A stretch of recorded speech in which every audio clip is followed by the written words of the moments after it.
자, 우리 옆에 있는 분들과 함께 인사합니다. 사랑하고 축복합니다. 여러분, 사랑하고 축복합니다.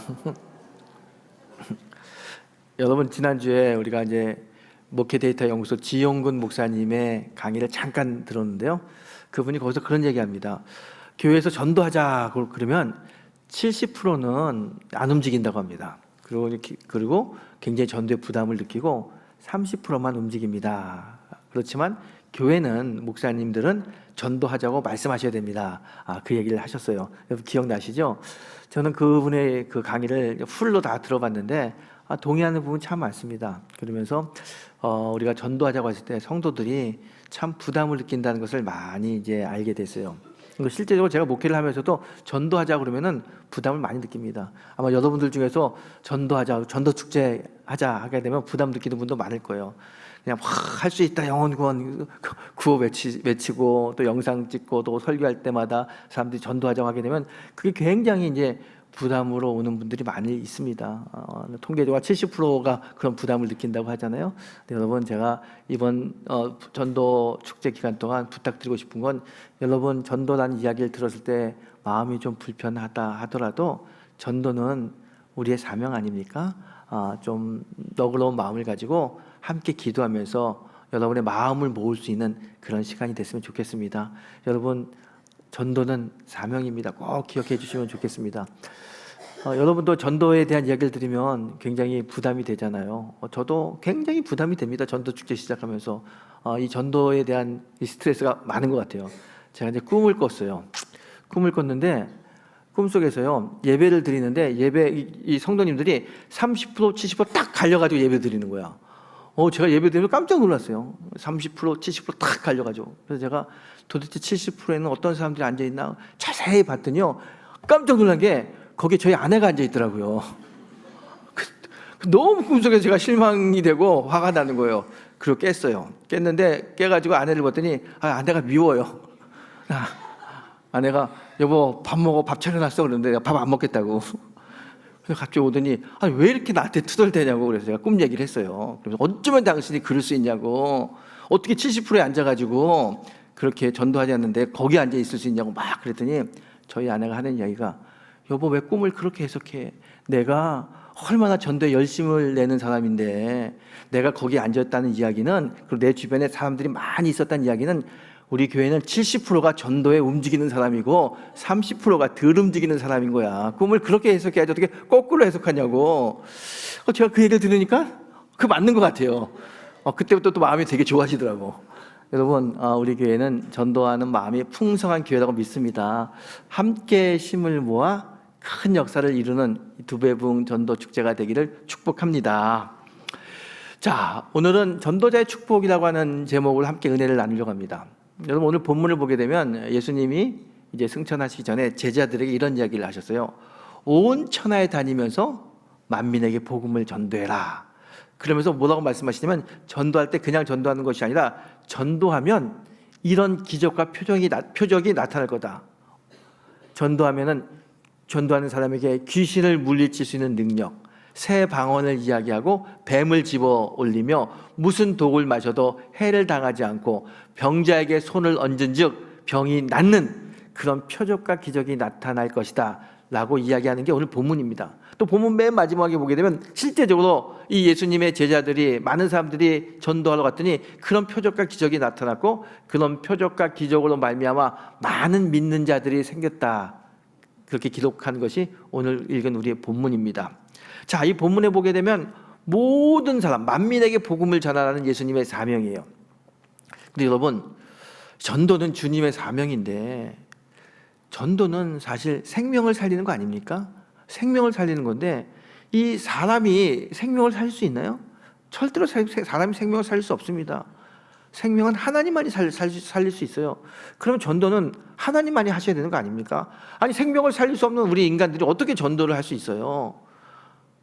생명을 살리는 하나님이 전도를 하셔야지. 그러면 그냥 하나님이 모든 사람 다 예수 믿고 구원받을 수 있도록 하나님이 역사하시면 될 텐데 왜 굳이 우리에게 마음의 부담을 주면서까지 전도하라고 하실까? 왜 주님은 우리에게 전도하라고 하실까? 도대체 하나님의 마음은 어디에 있는지 오늘 본문을 통해서 그 답을 좀 함께 찾아보길 원합니다. 여러분, 오늘 본문을 보게 되면 하나님의 마음을 알 수 있어요. 예수님이 이 땅에 오신 이유는 하나님의 마음을 알기 때문에 그렇습니다. 하나님의 마음을 이루어 드리기 위해서 예수님이 이 땅에 오셨어요. 그 하나님의 마음은 어떤 마음이냐? 누가복음 19장에 보게 되면 예수님이 이렇게 이야기합니다. 인자가 이 땅에 온 이유는 잃어버린 영혼을 찾아 구원시키려고 함이라 라고 이야기해요. 예수님이 이 땅에 오신 이유는 단 하나입니다. 잃어버린 영혼을 찾아 구원시키려고. 그게 바로 하나님의 뜻이라는 거예요. 하나님은 잃어버린 모든 영혼이 구원받는 게 하나님의 마음이고 하나님의 뜻이라는 겁니다. 그래서 오늘 예수님이 하나님의 마음을 너무 잘 알기 때문에 제자들에게, 모든 성도들에게 강하게 이야기합니다. 온 천하에 다니면서 만민에게 복음을 전파해라. 이게 주님이 우리에게 주신 사명이에요. 사명. 여러분, 우리는 다 이런 사명을 받았습니다. 그 사명 받은 자로 하나님 앞에 서는 그런 은혜가 우리에게 있게 되길 축복합니다. 근데 여러분, 제가 이게 전도하자고 이렇게 이야기하잖아요. 여러분, 전도해야 됩니다. 전도해야 됩니다. 그러면 여러분들 중에 저한테 이렇게 이야기하는 분이 계실 거예요. 목사님, 전도해라, 헌신하라. 우리 굉장히 그런 말 들으면 부담되는데 그런 얘기 하지 마시고요. 그냥 목사님, 우리에게 은혜만 주세요. 우리가 은혜 받으면 목사님이 전도해라, 헌신해라 그런 소리 하지 않아도 저절로 일어나서 다 전도하고 다 헌신합니다. 그러니 목사님, 그냥 전도하라고 그렇게 이야기하지 마시고 은혜 주세요. 우리가 은혜 받을 수 있도록 은혜 주시면 다 우리들이 알아서 합니다. 그렇게 이야기하는 걸 많이 들었고요. 여러분 마음속에도 그런 마음을 가지고 있는 분이 있을지도 모릅니다.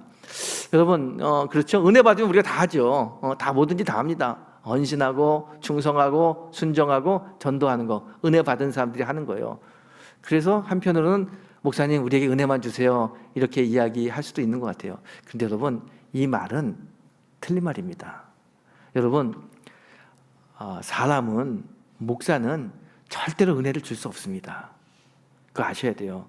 은혜는 하나님만이 줄 수 있는 겁니다. 여러분, 아멘이죠? 은혜는 하나님만 줄 수 있어요. 제가요, 꽤 오래전에 제가 신학교 때 섬기던 교회에 부흥회를 인도하러 가게 됐어요. 제가 그곳은요, 신학교 2학년 때 가가지고 졸업 이후에도 계속해서 전도사로 있던 교회입니다. 제가 신학생 때 섬길 때 저하고 같이 교회 학교를 섬겼던 집사님 부부가 계시는데, 시간이 지나면서 여자분은 그 교회 권사님이 되셨고 남자분은 그 교회 장로님이 되셨어요. 제가 그 교회 부흥회에 간다는 이야기를 듣고요, 그 권사님 네 분이 전화를 했어요. 목사님, 우리 교회 부흥회 오신다면서요? 너무 반갑다고, 꼭 보고 싶었는데 너무너무 좋다고. 그러면서 부흥회 하기 전에 식사 한번 해요. 식사를 대접하겠다고 해서 제가 식사를 같이 하게 됐습니다. 부흥회를 앞두고 그 장로님 네 분을 만났어요. 신학교 있을 때도 굉장히 저하고 친했고요, 저를 잘해줬고요, 제가 목회 나온 이후도 가끔씩 한 번씩 전화하는 그런 사이였습니다. 굉장히 오래간만에 만났어요. 식당에 딱 앉았더니 그 여자 권사님이 이렇게 이야기해요. 목사님, 오래간만에 만나니까 너무 반가워요. 그런데 목사님, 우리 교회 부흥회 온다니까 저 너무 좋았어요. 우리가 섬기던 전도사님이 이렇게 성장해가지고 목사가 돼서 우리 교회 부흥회를 인도하러 오신다니까 제가 너무 좋아요. 그런데 목사님, 너무 좋은데 또 한편으로는요, 걱정이 돼서 제가 잠을 잘 수가 없어요. 우리 최태수 목사님이 우리 교회 와서 부흥회 하는데 잘해야 될 텐데 그 생각 때문에 잠이 잘 안 와요. 목사님, 잘할 수 있죠? 그래요. 그래서 제가 최선을 다하겠습니다. 최선 다하는 게 아니라 잘해야 돼. 잘하셔야 돼요. 나는 우리 최 목사님이 그 어떤 목사님보다 은혜를 많이 끼치는 그런 목사님이 됐으면 좋겠어요. 목사님, 은혜 많이 끼치고 은혜 많이 주시고 가셔야 됩니다. 제가 가만히 있었더니, 목사님, 은혜 주는 방법 알고 계시죠? 그래요. 권사님, 은혜 주는 방법이 있어요? 목사님 몰라요? 어떻게 하면 은혜를 줄 수 있는데요? 목사님, 부흥회 때는 성도님들이 눈물을 흘려야 돼. 눈물을 흘려야 다 은혜 받았다고 생각해. 무조건 울려야 돼. 울릴 줄 알죠? 그래서 권사님, 나는 울어는 봤지만 나는 울리는 건 못 해봤는데, 이제 울려야 돼. 설교하다가 어머니 얘기를 하는 거, 어머니. 그럼 한국 사람들은 어머니 얘기하면 가슴이 뭉클하고 눈물이 나와. 그러니까 설교하다가 그냥 어머니 그러면 저절로 눈물이 나오고, 눈물을 흘리면 집회 은혜 받았다고 다 이야기할 테니까 꼭 어머니 얘기해서 눈물을 흘리게 하라고. 그걸 가르쳐 주더라고요, 저한테. 그리고 이제 헤어진 다음에 제가 집에 왔어요. 집에 와서 곰곰이 생각해 봤습니다. 여러분, 눈물을 흘리면 다 은혜 받은 겁니까? 물론 은혜를 받으면 눈물이 나올 수 있어요. 하지만 눈물을 흘렸다고 다 은혜 받았다, 그건 아닌 겁니다. 여러분, 우리가 착각하는 게 하나 있습니다. 목사나 성도님들이 착각하는 게 뭐냐면 목사가 은혜를 줄 수 있다라고 생각하는 거예요. 그건 착각이죠. 절대로 목사는 은혜를 줄 수 없습니다. 사람은 은혜를 줄 수 없어요. 은혜는 하나님이 값없이 주시는 선물이에요. 은혜는 오직 하나님만이 줄 수 있는 겁니다. 그런데 사람들이 착각해요. 목사가 은혜를 줄 수 있다고 생각하니까 설교 시간에 어머니 얘기해서 막 감동받게 하고 눈물 흘리게 하고, 찬송을 불러도 복음 선거를 해도 막 감동적인 선율을 그걸 골라가지고 찬송하게 하고, 이거는요 본인이 은혜를 줄 수 있다고 생각하기 때문에 그래요. 그건 정말 대단한 착각이고요, 그거는 있을 수 없는 일입니다. 여러분 기억하세요. 은혜는 사람이 주는 게 아닙니다. 은혜는 하나님이 주시는 거예요. 근데 여러분 그거 아세요? 그 은혜는 하나님이 언제 제일 많이 주시느냐? 하나님이 은혜를 주시는데 뭐 여러 방면에서 여러 때 여러 곳에서 은혜를 주시는데, 하나님이 제일 많이 은혜를 주시는 곳은 어디냐면 예배 때 하나님 우리에게 가장 많은 은혜를 주십니다. 우리가 예배를 드리면요, 하나님이 마음을 열고 우리에게 계시를 해요. 그리고 그 계시할 때 우리가 계시를 받은 다음에 할렐루야 아멘 하고 반응을 보이잖아요. 그러면 하나님은 더 큰 계시를 보여주십니다. 더 큰 계시를 보여주시면 더 우리가 거기서 할렐루야 아멘 맞습니다 아멘 아멘 하고 반응을 보이면 하나님이 더 큰 계시로 이끄십니다. 우리가 예배를 드리면, 예배 드리자마자 하나님이 은혜로 우리를 이끌으시는 게 아니라, 예배를 드리면 제일 처음 우리를 하나님의 발 쪽으로 인도하십니다. 그리고 무릎으로, 그리고 허리로, 그리고 마지막으로 하나님의 가슴으로 탁 인도하는 거예요. 여러분, 예배, 은혜가 충만한 예배는 뭐냐? 우리가 예배 시간에 하나님의 가슴에 착 안겨 있는 거, 그거 느끼는 거, 그게 진짜 예배자고요, 은혜 충만한 예배입니다. 여러분, 오늘 이 시간에 하나님의 가슴에 안기는 그런 은혜가 풍성한 예배자가 되길 축복합니다. 그러려면요, 예배는 정말 중요한 게 있는데, 예배는 목사의 설교를 통해서 은혜 받는 게 아니에요. 목사의 설교를 통해서 하나님의 가슴으로 인도 당하는 게 아닙니다. 성가대의 찬양을 통해서 은혜 받는 게 아니에요. 절대로 사람은 은혜를 줄 수 없습니다. 은혜는, 예배 시간에 임하는 은혜는 성령과 성도가 함께 일할 때 임하는 거예요. 여러분 잘 생각하세요. 예배 시간에 임하는 은혜는 성령님과 성도가 함께 일할 때 은혜가 임하는 거예요. 함께 일한다는 게 뭡니까? 반응이에요, 반응. 찬양할 때 반응하고, 기도할 때 반응하고, 설교 들을 때 반응할 때, 그때 성령님과 함께 은혜의 시간으로, 은혜의 자리로 이끄는 거예요. 그 속에서 우리는 하나님의 풍성한 은혜를 받고, 은혜가 풍성해야 세상에 나가서 승리하는 삶을 살 수 있습니다. 그래서 예배 드릴 때 반응하는 거 너무너무 중요해요. 제가 얼마 전에 우리 성도님과 함께 아프리카 케냐에 선교지 갔다 왔잖아요. 아프리카를 종종 가는데요, 가서 예배를 드리는데, 예배 드릴 때마다 제가 참 감동받는 게 있어요. 우리는 예배 보통 1시간 드리잖아요. 근데 아프리카 예배는요 보통 3시간에서 4시간입니다. 짧으면 3시간, 그냥 평균 4시간. 4시간 동안 뭐 하느냐? 찬양하는데요, 얼마나 열정적으로 찬양하는지 몰라요. 그냥 찬양하지 않습니다. 다 일어나서 손 들고 그냥 손만 드나요? 춤추면서 찬양해요. 목사님이 인도하면서 목사님도 춤추고 성도도 춤추고, 얼마나 신나게 찬양하는지 몰라요. 제가 아프리카 갈 때마다 느끼는 게, 야, 나는 아프리카에서 목회 못하겠다. 왜냐하면 춤을 못 추거든요. 근데 춤을 얼마나 신나게 추는지 몰라요. 그렇게 열정적으로 예배에 반응합니다. 여러분, 전 세계적으로 기독교 인구가 줄어요. 그런데 기독교 인구가 느는 곳이 있습니다. 그게 어디냐면 아프리카예요. 기독교 인구가 다 주는데, 그래도 기독교 인구가 전체 평균으로 줄지 않는 이유는 뭐냐면, 아프리카에 새로운 신자들이 계속 나오기 때문에 세계적인 기독교 신자의 수는 줄지 않아요. 우리나라, 유럽, 미국은 줄지만 아프리카가 늘기 때문에 평균적으로 기독교 인구는 줄지 않아요. 그만큼 아프리카는요 지금 많은 기독교인들이 회심하고 하나님께 옵니다. 근데 그렇게 선교나 전도가 활발하게 이루어지는 특징이 뭐냐면, 그들의 예배가 살아있어요. 살아있다는 게 뭡니까? 반응이 뛰어나요. 찬양할 때 얼마나 반응하는지 몰라요. 찬양할 때만 반응하는 줄 아세요? 설교할 때도요, 얼마나 열심히 반응하는지 몰라요. 우리는 여러분, 지금도 여러분 다 앉아가지고, 목사님, 은혜 한번 주셔보세요.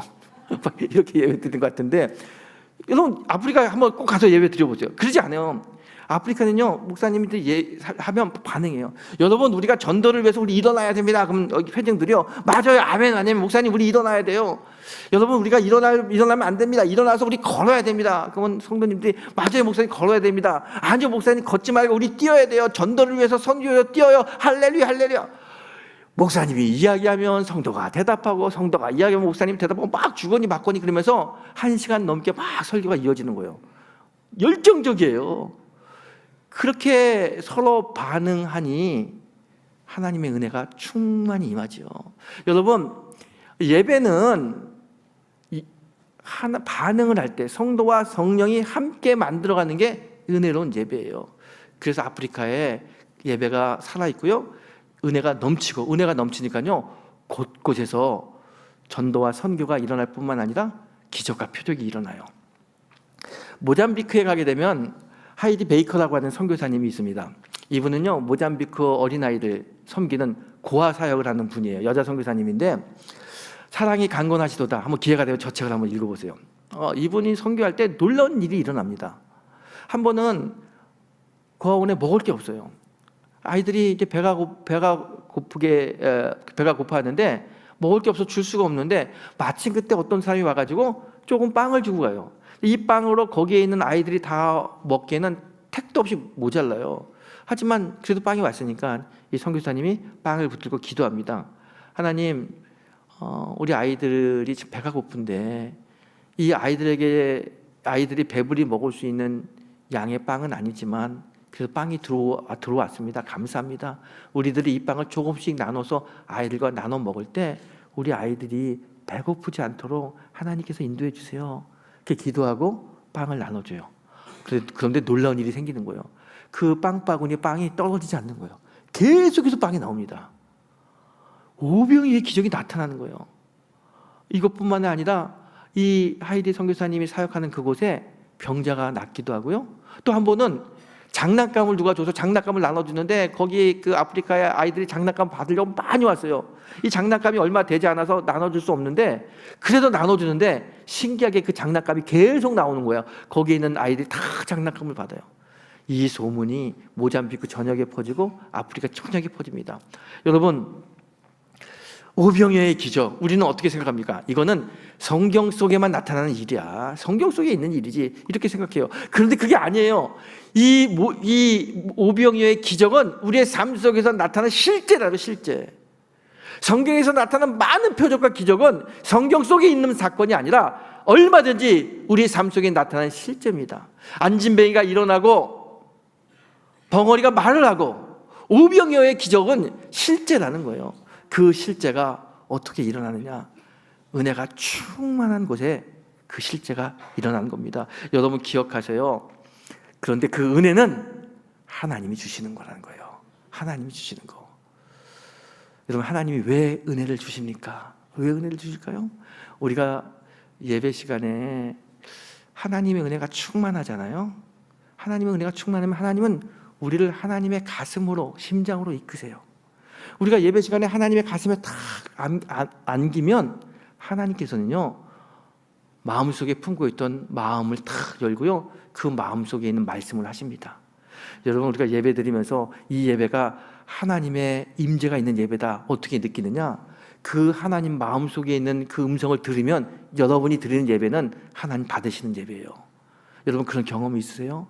하나님께서 여러분을 품으시고 가슴속 깊이 숨겨있던 이야기를 여러분에게 들려주시는 그런 경험이 있으세요? 그런 경험이 있으셔야 됩니다. 오늘이 그런 경험을 듣는 그런 시간이 되길 축복합니다. 하나님은요, 개인이건 교회건 하나님의 품에 안기신 사람, 은혜가 충만한 사람에게 반드시 하나님의 마음을 열어서 하나님의 마음을 알려주십니다. 우리가 은혜가 충만해서 하나님의 품에 안기시면 하나님 우리에게 말씀하셔요. 얘야, 나는 잃어버린 영혼에 관심이 많아. 잃어버린 영혼을 보면 마음이 아파. 그 하나님의 음성을 들려주세요. 여러분, 우리가 예배 드릴 때 이 하나님의 음성을 들으셔야 됩니다. 하나님의 마음, 잃어버린 영혼을 향한 하나님의 마음을 느낄 수 있고 들을 수 있어야 그 예배가 은혜가 넘치는 참 예배고요. 그걸 들어야 우리가 은혜롭게 살 수 있어요. 여러분, 하나님은 은혜가 충만한 사람, 예배자에게 반드시 하나님의 마음, 잃어버린 영혼에 대한 하나님의 마음을 알려주십니다. 그래서 예배를 드릴 때마다 은혜가 넘치는 예배를 만드는 게 굉장히 중요해요. 그 은혜가 넘치는 예배를 만들 때 뭐가 필요하다고요? 성도들의 반응입니다. 여러분, 열정적으로 찬양하고요, 말씀에 아멘도 좀 하시고요, 정말 아프리카 사람들처럼 그렇게 열정적으로 반응하며 예배자가 되기를 바랍니다. 그러면 하나님이 여러분을 하나님의 품에 품으시고 하나님 가슴에 숨겨놨던 그 비밀의 말씀, 영혼권의 마음을 알려주셔요. 여러분, 우리나라가 굉장히 교회적으로 기독교 부흥했던 시기가 있습니다. 그게 언제냐면 1980년대 후반부부터 90년대 막 부흥했어요. 그때 예배의 특징은 뭐냐면요, 뜨거웠다는 거예요. 반응이 있어요. 그때 찬양과 경배가 나오고요, 구도자 예배가 나오고, 그때 우리가 이야기하는 모든 열정적인 예배 폼이 다 80년대 후반부터 90년대까지 나왔어요. 그때 참 뜨거웠죠. 기도하게 되면은요, 밤을 새서 기도하고요, 또 하나님께서 주시는 사명이면 순종하고 아멘하고, 그게 우리 기독교의 모습이었어요. 그때 가장 많은 선교사를 한국교회가 파송합니다. 뿐만 아니라 그때 가장 많은 전도자가 나타났어요. 그런데 어느 순간에 예배가 식어졌어요. 반응하지 않아요. 그냥 은혜 주세요, 그럼 받을 테니까, 이렇게 예배가 변했어요. 그러면서 선교가 식어져요. 지금 한국교회 선교 잘 못합니다. 나가 있는 선교사들이 다 들어올 판이에요. 전도자가 없어요. 교회마다 전도자가 다 사라졌어요. 예배가 식으니까, 하나님의 은혜가 멈추니까 전도가 식은 거예요. 여러분, 하나님은 하나님의 마음을 알려주기 위해서 은혜를 주셔요. 그 은혜 받은 예배의 승리자가 되면요, 반드시 하나님의 마음이 보이고 들립니다. 잃어버린 영혼을 향한 하나님의 마음, 그 마음을 들을 수 있어요. 하나님이 우리를 예배 가운데 잘 인도하셔서 품으시고 마음속에 있는 이야기, 영혼권에 대한 이야기를 딱 들려주시면요, 우리가 어떻게 반응이 되는지 아세요? 정말 하나님의 음성을 들은 사람들의 반응은 하나입니다. 하나님은 영혼권의 마음이 있으시군요. 잃어버린 영혼에 대한 애틋한 마음이 있으시군요. 그럼 하나님, 제가 그 마음을 이루어 드릴게요. 제가 하나님의 마음을 가지고 잃어버린 영혼을 향하여 가겠습니다. 제가 일어서겠습니다. 제가 어디를 가든지 주 예수 그리스도의 복음을 전하는 자로 살겠습니다. 그 반응이 일어나는 거예요. 왜 우리가 전도자로 선교의 삶을 살겠다고 반응하지 못합니까? 예배 속에 임재하시는 하나님의 은혜를 체험 못해서 그래요. 그 하나님 마음에 꼭꼭 숨겨있는 잃어버린 영혼에 대한 그 음성을 듣지 못했기 때문에 우리가 전도자로 서지 못하는 거예요. 이 두 배 부흥 전도 기간 동안 하나님 마음속에 있는 그 음성, 잃어버린 영혼에 대한 하나님의 마음을 듣는 그런 시간이 되길 소망합니다. 그러면은요, 우리 저절로 하나님, 제가 그 마음 이루어 드릴게요. 제가 그 마음 이루어 드리기 위해서 움직일게요. 그렇게 반응할 수 있어요. 그럼 하나님은요, 우리를 어떻게 역사하시냐면, 그래, 너 한번 나가서 열심히 전도해봐라, 그렇게 하지 않아요. 그 잃어버린 영혼을 향하여 가려고 하는 그 사람에게 하나님 약속합니다. 내가 너의 가는 그 발걸음 위에 기적과 표적으로 함께 할게. 기적과 표적. 온 천하에 다니며 복음을 전하는 자에게 표적이 나타납니다. 어떤 표적이 나타납니까? 귀신을 물리치고 새 방언을 이야기하고 뱀을 집어 올리며 무슨 독을 마셔도 해를 당하지 않는, 그리고 병자에게 손을 얹은 즉 병이 낫는 그 표적을 하나님 우리에게 주시는 거예요. 그게 전도자에게 주시는 약속이고요, 그게 전도자에게 주시는 축복입니다. 여러분, 초대교회 사도행전을 보게 되면요, 베드로와 요한이 이제 전도하러 가기 전에 성전에 기도하러 갑니다. 그때 성전 미문에 앉아 있는 안진뱅이를 보고요, 예수의 이름으로 일어나 걸어라 했더니 일어났어요. 바울과 실라가 복음을 전하다가 옥에 갇혔습니다. 그 옥에 갇혔을 때 찬양하고 기도했더니 옥문이 열렸어요. 베드로가 요바에 전도하러 갔다가 요바에서 죽은 다비다를 만납니다. 그 다비다에게 예수의 이름으로 일어나라 했더니 죽은 다비다가 살아났어요. 사도행전에 나타나는 모든 기적들, 표적들 공통적인 특징이 하나 있습니다. 언제 그런 기적이 일어납니까? 모든 기적은 다 전도할 때, 선교할 때 일어났다는 거예요. 전도하면, 선교하면 하나님이 표적을 보여주십니다. 그 표적이 안 믿는 자들에게는 예수님의 증거가 되고 믿는 자들에게는 확신이 되는 거예요. 그게 축복이에요. 전도자가 받는 축복. 오늘 주님 우리에게 약속하십니다. 만민에게 복음을 전하러 가는 전도자들에게, 복음을 전하는 선교사들에게 내가 표적을 보여주겠다. 표적으로 함께하겠다. 여러분, 이 2배 부흥 전도 기간 동안 여러분 많은 표적을, 많은 기적을 체험하는 그런 시간이 될 줄 믿습니다. 왜냐하면 주님이 우리에게 그런 약속을 하셨기 때문에. 이 기간 동안 전도자로 서면서, 사명자로 서면서 주님께서 약속하신 많은 기적의 경험을 하시는 믿음의 성도가 되시기를 주님의 이름으로 축복합니다. 기도하겠습니다.